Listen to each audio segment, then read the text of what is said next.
Hey, welcome. Today we are tackling a skill that is absolutely essential for anyone in healthcare. Dosage calculations. You know that moment, right? The doctor's order says one thing, the drug label says another, and you're in the middle. Well, we're going to clear all that up. By the end of this, you'll have 3 solid methods to solve these problems with complete confidence.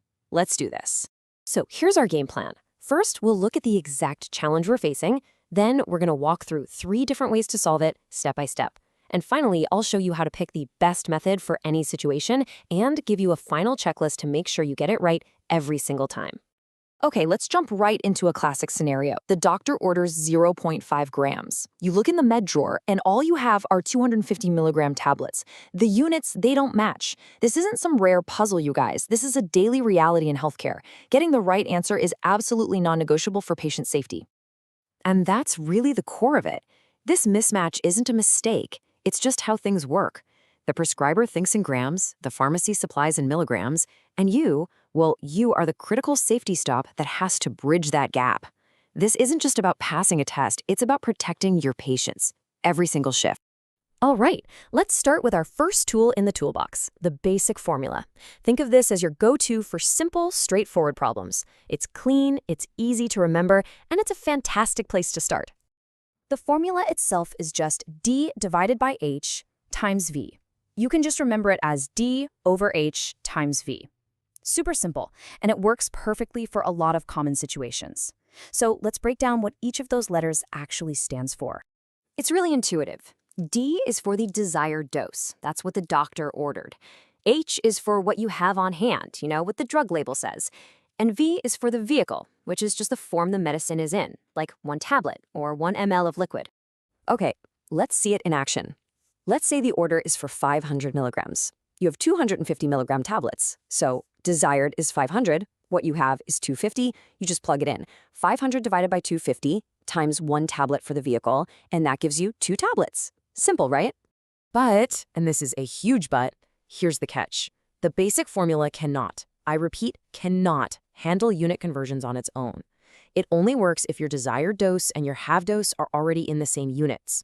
You have to do that conversion from grams to milligrams yourself before you even start. And that extra step, well, that's a spot where errors can creep in. So that brings us to our second method, the ratio proportion approach. Now, if you're a visual person, somebody who really likes thinking in fractions, this one might just click perfectly for you. It's just a different way of looking at the exact same problem. Here's the setup. You're basically creating 2 fractions that are equal to each other.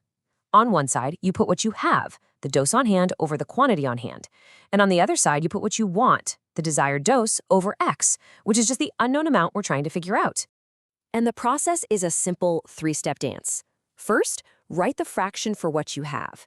Second, set it equal to the fraction for what you want, using X for your unknown. And third, you just cross-multiply and solve for X. That's it. Let's use our same example. We have 250 milligrams per 1 tablet. We set that equal to the 500 milligrams we want over X tablets. Now, we cross-multiply. 250 times X equals 500 times 1. So 250X equals 500. A little quick division, and boom, X equals 2 tablets. See? Same problem, same exact answer, just a different way to get there. All right, time to level up. This is the pro method, dimensional analysis. Honestly, this is the ultimate tool because it brilliantly solves that whole unit conversion problem. If you're going to master just one method, make it this one.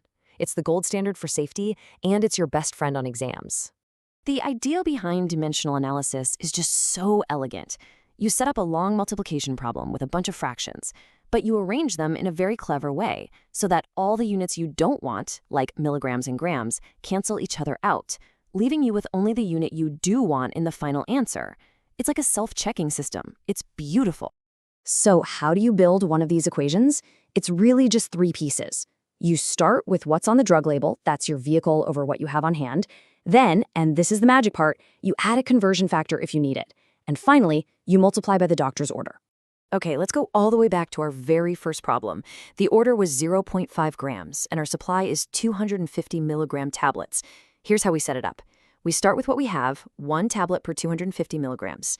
Then we add our conversion factor. There are 1,000 milligrams in 1 gram. And finally, we multiply by the order, which is 0.5 grams. And now for my favorite part. Watch the magic.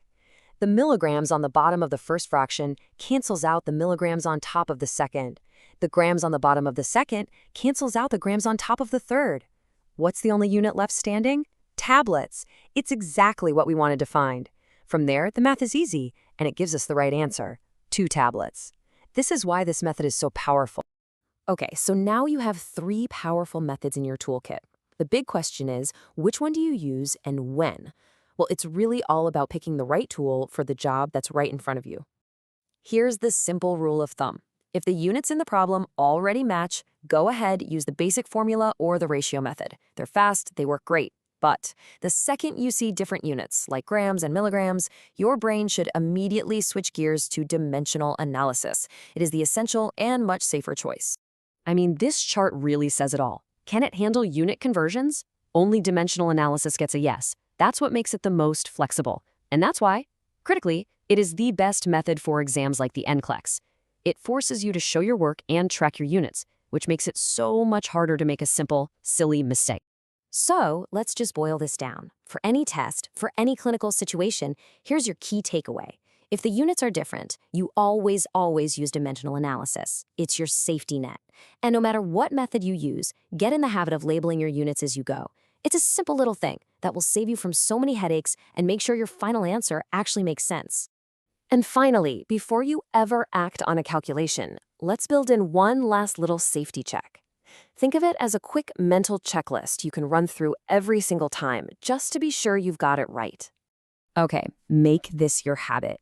Before you do anything, ask yourself these 3 questions. Number 1, did I label all my units? Number 2, is my final unit correct? Am I looking for tablets or am I looking for ml? And number 3, if there was a unit conversion, did I use dimensional analysis? That little 2-second pause is your final line of defense against a met error. Because that's what this all comes down to, right? This isn't just about math class or passing an exam. The right calculation is so much more than a number. It's the very first step in providing safe, effective patient care. It's a foundational skill that you'll use to protect lives. Thanks so much for joining me.